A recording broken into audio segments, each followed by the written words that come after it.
Hello बच्चा party. आज हम अपना नया चैप्टर शुरू करने वाले हैं जिसका नाम है ग्रेविटेशन।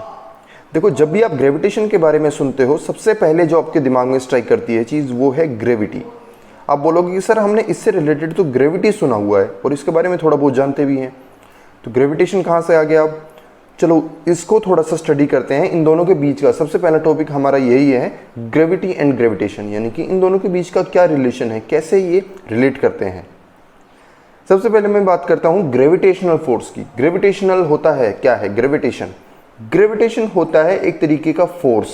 कौन सा फोर्स? जो कि अट्रैक्टिव फोर्स होता है। किन के बीच में? Between two bodies in the universe. कोई भी दो ऑब्जेक्ट, दो बॉडीज के बीच में जो फोर्स लगता है अट्रैक्शन का, वो होता है ग्रेविटेशन।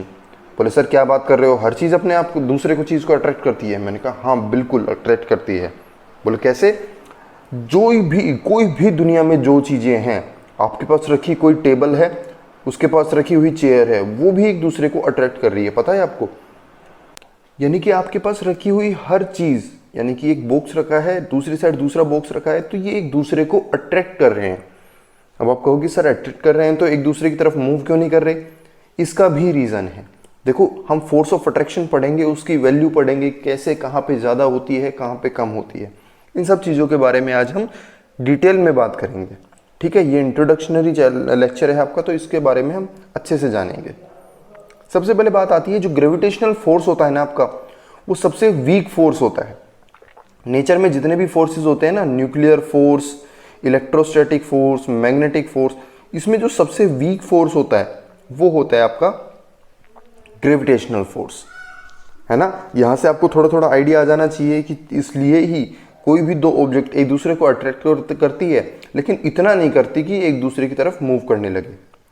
ठीक है, ये बात किस किस पे डिपेंड करती है, ये बात भी जानेंगे। अभी तक क्लियर है ग्रेविटेशन क्या था? एक फोर्स है जो कि किन्हीं भी दो ऑब्जेक्ट में, कहाँ पे? यूनिवर्स में रखी कोई भी दो ऑब्जेक्ट के बीच में लगता है। ठीक है, अब बताओ सर ग्रेविटी क्या होती है? ग्रेविटी मैं कहूंगा बेटा, ग्रेविटेशनल का ही एक स्पेशल केस है। क्या है? ग्रेविटेशन का ही एक स्पेशल केस होता है ग्रेविटी। कैसे? मैंने आपको बताया ग्रेविटेशन में क्या होता है, दो ऑब्जेक्ट एक दूसरे को अट्रैक्ट करती है। अगर हम एक ऑब्जेक्ट को अर्थ मान ले और दूसरी ऑब्जेक्ट को हम खुद मान ले, कोई भी हम खुद है या फिर कोई भी ऑब्जेक्ट है, तो ग्रेविटेशन क्या कहता है? एक दूसरे को अट्रैक्ट करेगी, यानी कि अर्थ दूसरी ऑब्जेक्ट को अट्रैक्ट करेगी, अपनी तरफ खींचेगी। तो अर्थ जब किसी भी ऑब्जेक्ट को अपनी तरफ खींचती है, अपने सरफेस पे रखी ऑब्जेक्ट को या फिर थोड़ी सी ऊपर उठाते हैं तो खींचती है, तो इसको हमने नाम दे दिया ग्रेविटी। हालांकि एक है क्या? है तो ग्रेविटेशन ही ना, एक ऑब्जेक्ट दूसरे ऑब्जेक्ट को खींच रही है, लेकिन एक स्पेशल केस आ गया। क्या? कि खींचने वाली ऑब्जेक्ट अर्थ है।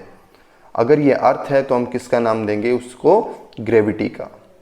ठीक है, तो क्या लिख सकते हैं? It is the force of attraction between earth and any object lying on and near surface of earth, यानी कि या तो सरफेस ऑफ अर्थ पे रखी हो या थोड़ा सा ऊपर उठा दें तो खींचती है। फिर भी इतना आ गया समझ में? ग्रेविटेशन और ग्रेविटी में फर्क पता लग गया।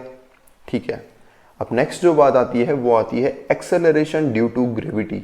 जी के बारे में हम सब जानते हैं, जी की वैल्यू 9.8, ये भी हमने यूज किए। आज इसके बारे में पढ़ेंगे एक्चुअल में होती क्या है। ठीक है, और उसके बाद क्या पढ़ेंगे? Weight of body. मास तो पढ़ा है, वेट क्या होता है ये भी जानेंगे।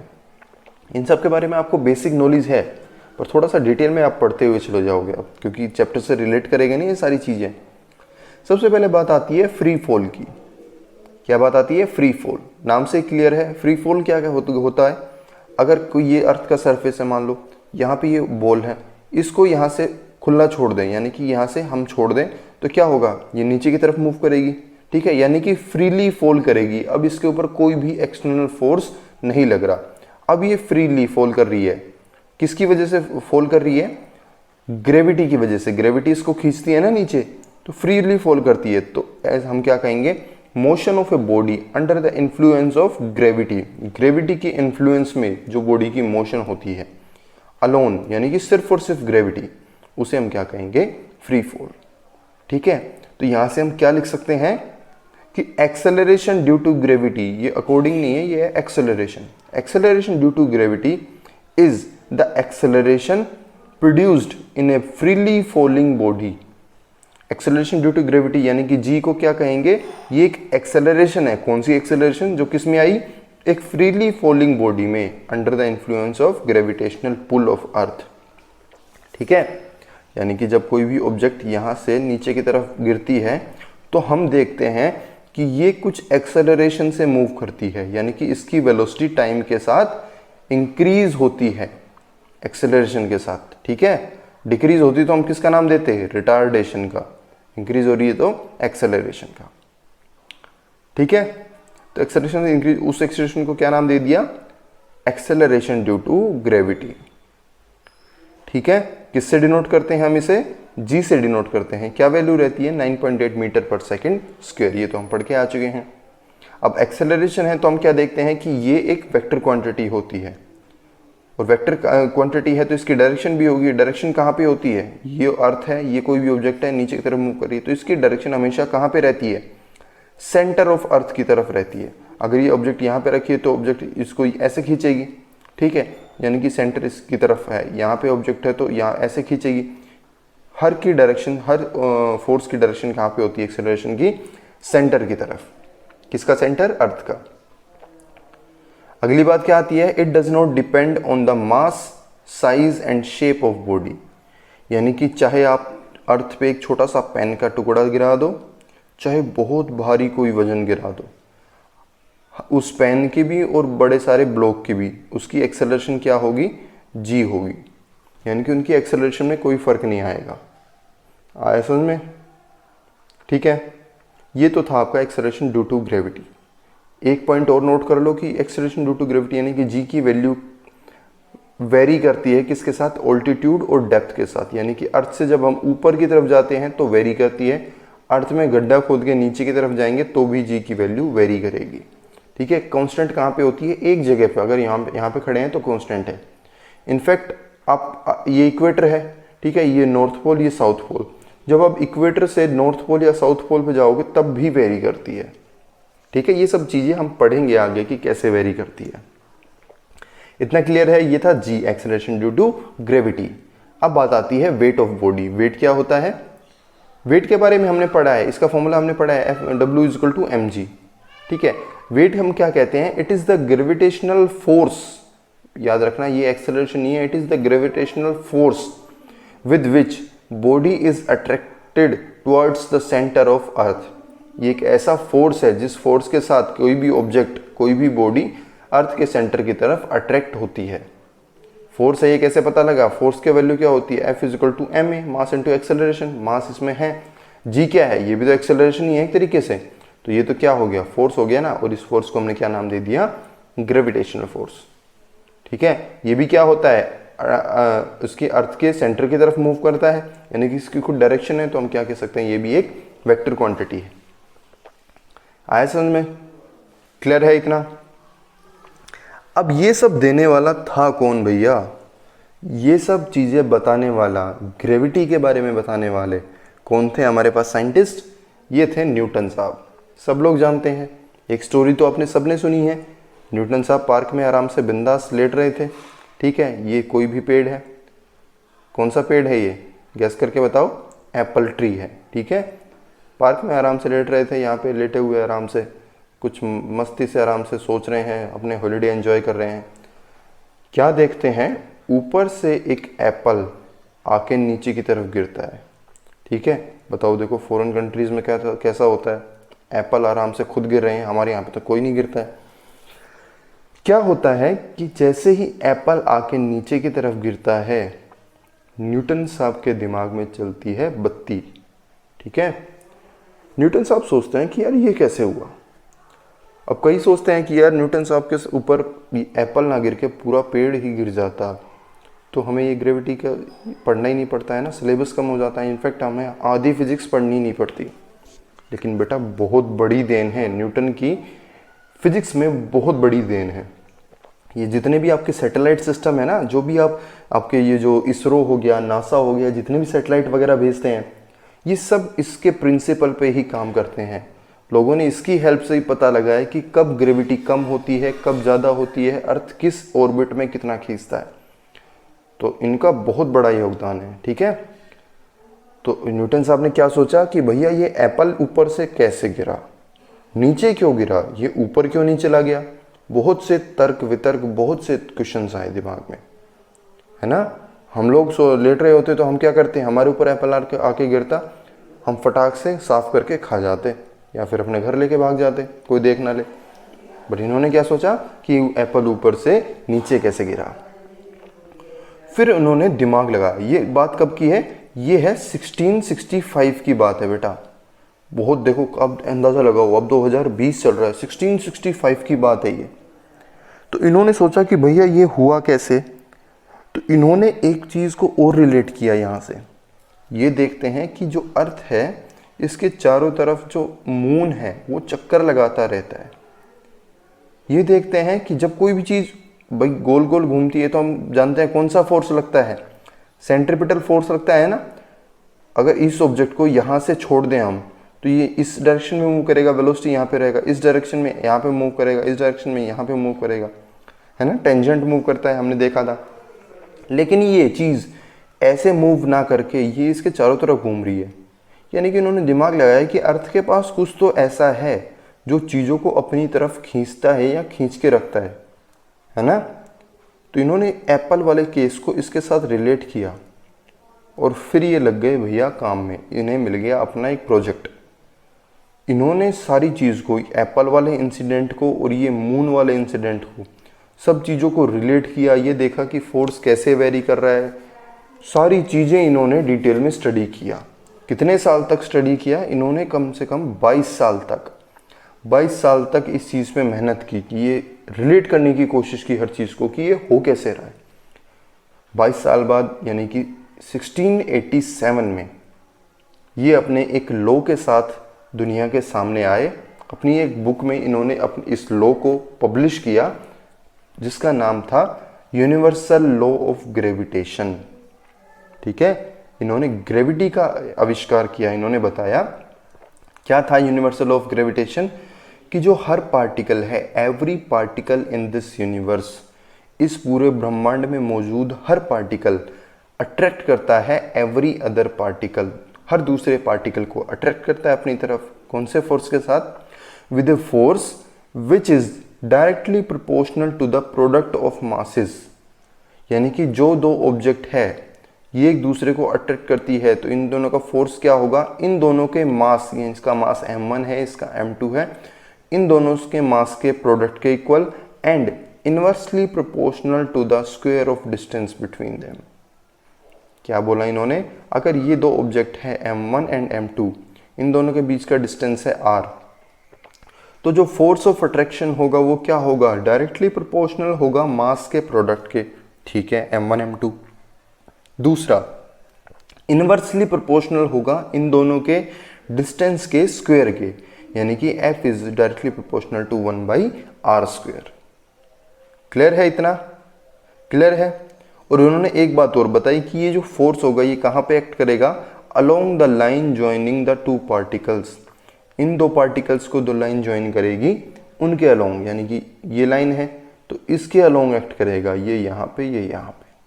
ठीक है, इन दोनों इक्वेशन को कंबाइन करेंगे तो क्या आ जाएगा, f direct proportional to m1 m2/r²।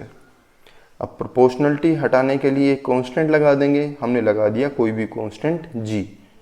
ठीक है, g कोई कांस्टेंट लगा दिया। इस g कांस्टेंट को क्या नाम दिया गया, यूनिवर्सल ग्रेविटेशनल कांस्टेंट। ठीक है, यूनिवर्सल ग्रेविटेशनल कांस्टेंट। आई बात समझ में, क्या था लो, ये किसके अकॉर्डिंग लिख दोगे, आपको बस ये याद रखना है, f is direct proportional to ये वाली इक्वेशन, या ये। ठीक है, इसके हिसाब से लिख दोगे, direct proportional to the product of masses and square of inversely square of distance between them. ठीक है, ये चीजें क्लियर है यहाँ से। अब आपको यहाँ से क्या चीज पता लगी, देखो इस फॉर्मूला से हमने देखा कि जो फोर्स है वो डिपेंड करेगा दोनों ऑब्जेक्ट के मास पे और उन दोनों के बीच के डिस्टेंस पे।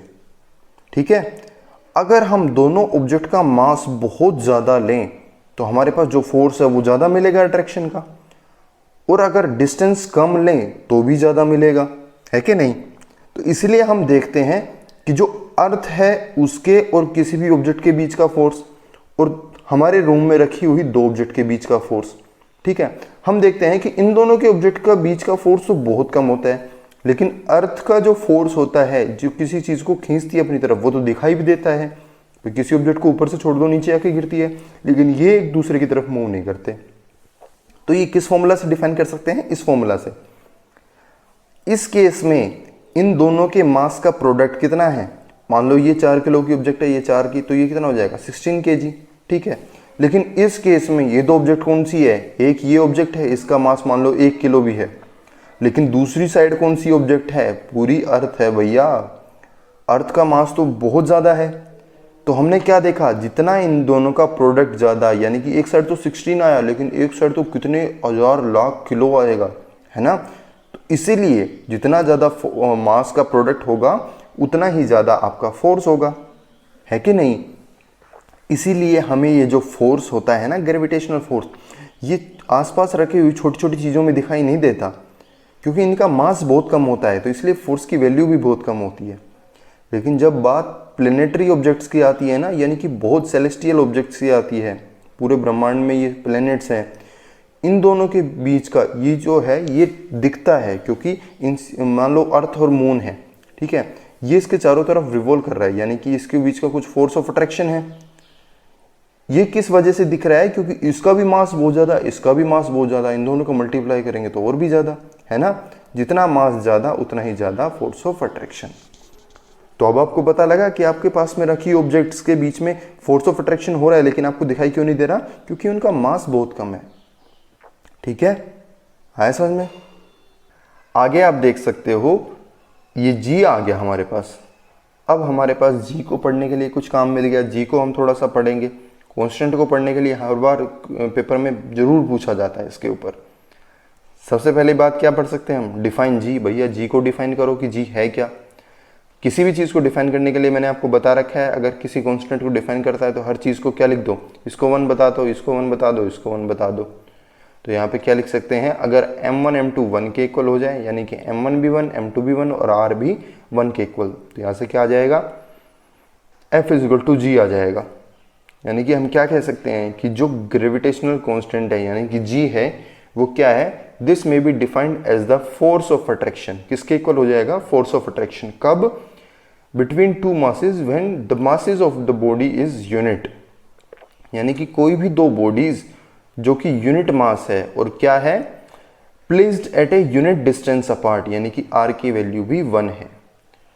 हम कह सकते हैं कि अगर कोई भी दो यूनिट मास की ऑब्जेक्ट है और जो यूनिट डिस्टेंस पे रखी है, तो उनके बीच का जो फोर्स ऑफ अट्रैक्शन है वो ही क्या होगा? Gravitational constant. आया समझ में? ऐसे करते हैं किसी भी चीज़ को डिफाइन। बात आती है डायमेंशन की, तो डायमेंशन के लिए कहाँ पे जाएंगे? फॉर्मूला पे। फॉर्मूला क्या है? जी m1 m2 अपन r²। यहाँ से जी क्या आ जाएगा? इन चीज़ों को इधर ले आओ, f r² अपन m1 m2। अब जी की डायमेंशन लगाने के लिए ऐसे ब्रैकेट लगा देते हैं, तो क्या क्या लगाओगे? f की डायमेंशन क्या होगी? m × a, m की ये एक्सेलरेशन की मीटर पर सेकेंड स्क्वायर, यानी कि l × t-2, इसकी आ गई। r² लेंथ का स्क्वायर, यानी कि l2। m1 m2 यानी कि मास m1, ये मास की पावर ये 1, ये भी 1।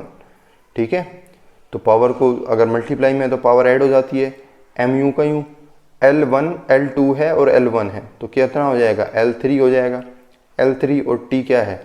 T यहाँ पे -2 लिख लेना, गलती से लिख दिया मैंने, ये बेटा गलती से हो गया, T को -2 लिख लेना। ठीक है, यहाँ पे भी T क्या आ जाएगा? -2 आ जाएगा।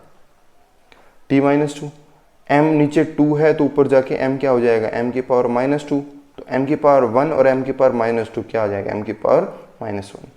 ठीक है, तो ये आ जाएगी आपकी डायमेंशन किसकी? g की। ठीक है, आगे आती है बात यूनिट की। यूनिट क्या होगी g की? यूनिट के लिए फिर से फॉर्मूला पे जाओ, ये आ गया फॉर्मूला। f की क्या होती है? न्यूटन, r की मीटर तो मीटर स्क्वायर और ये किलोग्राम स्क्वायर, तो क्या आ जाएगा? न्यूटन मीटर स्क्वायर पर kg स्क्वायर। ठीक है, अब यूनिट तो पढ़ ली भैया, वैल्यू भी बता दो इसकी वैल्यू क्या होगी। अब सब ये चीज़ें कैलकुलेटेड है, ठीक है, अलग अलग चीज़ों के ऊपर एक्सपेरिमेंट करके ये चीज़ें कैलकुलेटेड है, तो आपको ये नहीं देखना कि ये आई कहाँ से और निकालने बैठ जाओ, ये चीज़ें याद रखनी है बस। एसआई सिस्टम में क्या होगी? जी की वैल्यू ये याद रखनी है बेटा, 6.67 इंटू 10⁻⁻11 न्यूटन मीटर स्क्वायर पर केजी स्क्वायर। ठीक है, ये इंपॉर्टेंट है, ये याद रख लो, ये रहने दो, ये CGS की क्या है चेंज है बस, यहाँ पे 10⁻11 की जगह 10⁻8 लिखा हुआ है बस, ये बेशक याद मत रखो, ये याद रखनी है। ठीक है, SI वाली आए समझ में। एक खास बात क्या है कि जो G की वैल्यू है वो does not depend on the medium between two objects, यानी कि कोई भी ऑब्जेक्ट कहीं पे भी रखी हो, यानी कि एक गिलास पानी ले लो, उसमें कोई भी ऑब्जेक्ट दो रख दो, तो इन दोनों के बीच का फोर्स उतना ही रहेगा जितना कि आपका एयर में रखी फोर्स ऑब्जेक्ट के बीच में है। ठीक है, ये G किस पे डिपेंड नहीं करता, मीडियम पे डिपेंड नहीं करता कि ऑब्जेक्ट रखी कहाँ पे है, चाहे स्पेस में रखी हो चाहे अर्थ पे रखी हो। इतना क्लियर है। तो आज हमने क्या पढ़ा, ग्रेविटेशन और ग्रेविटी के बारे में पढ़ा, न्यूटन साहब ने कैसे लॉ दिया इसके बारे में पढ़ा। कई बार आपके एग्जाम में ये भी पूछ लिया जाता है कि एविडेंस क्या है, ग्रेविटेशन लॉ ऑफ ग्रेविटेशन दिया जो, अब न्यूटन साहब को कोई पूछ ले कि भैया तूने पर्चे तो छाप दिए, सबको बता दिया कि ऐसा है, लेकिन ये इसका प्रूफ क्या है। तो प्रूफ क्या हो सकता है कि भैया जो अर्थ के चारों तरफ मून रिवॉल्व कर रहा है, आप उसकी जो रिवोल्यूशन स्पीड है उसको मेरे फॉर्मूला में पुट करके निकाल लो, बिल्कुल फिट बैठेगी। बोलो ठीक है, एक आधे और बता भाई। तो एक आधे और बताने के लिए उसने बोला कि सैटेलाइट छोड़ो यहाँ से मतलब वहाँ उस टाइम पे तो नहीं, लेकिन इस टाइम पे हम प्रूफ करना चाहें तो हम क्या कह सकते हैं कि जो हमारी सैटेलाइट जाती है, सैटेलाइट जो हम छोड़ते हैं यहाँ से, तो वो इसके फॉर्मूला पे बेस रहती है। तो ये सब इसके प्रैक्टिकल प्रूफ है। ठीक है, बहुत से एग्जाम्पल्स है इसके, जितने भी स्पेस में एक्टिविटीज़ होती है सब इसके फॉर्मूला पे बेस रहती है। तो ये सब इसके एविडेंस है कि न्यूटन के जो लॉ ऑफ ग्रेविटेशन है वो एकदम एग्जैक्ट है और जो है यूनिवर्सल है, यानी कि ब्रह्मांड में हर जगह काम करता है। ये इस बात की चिंता किए बगैर कि इन दोनों के बीच का मीडियम क्या है। ठीक है, आया इतना समझ में। इस लेक्चर में इतने रखते हैं, नेक्स्ट लेक्चर में बात करेंगे vector form of universal law of gravitation. ठीक है, all the best, thank you.